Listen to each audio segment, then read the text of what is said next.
खोजो हकौ यार रे बंदे नया नया खोजो हकौ यार रे बंदे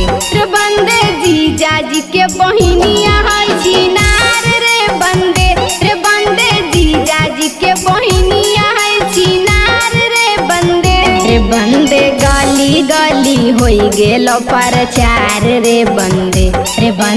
गली गली होई गेलो प्रचार रे बंदे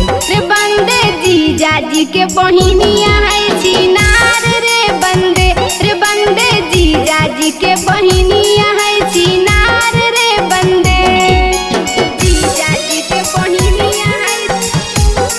छिनार रे बंदे। Music by DJ Sarfaraz. जीजा जी के बहिनिया है छिनार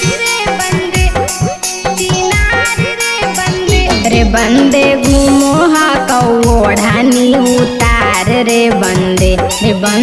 घूमो हकौ ओढ़नी उतार रे बंदे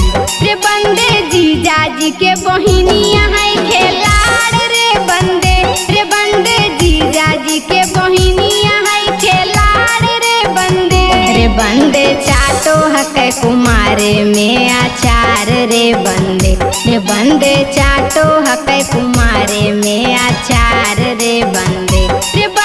जीजा जी के बहिनिया है खेलाड़ रे बंदे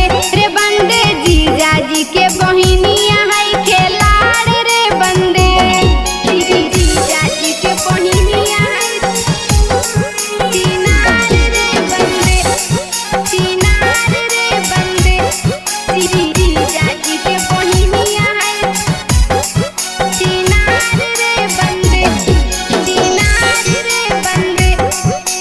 जीजा जी के बहिनिया बंदे संदीप साथे भागे ले तैयार रे बंदे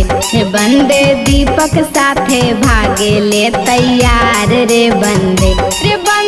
उनका पटैले है चमार रे बंदे उनका पटैले है गोवार रे बंदे प्रियंका साथे खाए चोकोबार रे बंदे प्रियंका साथे खाए चोकोबार रे बंदे जीजा जी के बहिनिया है छिनार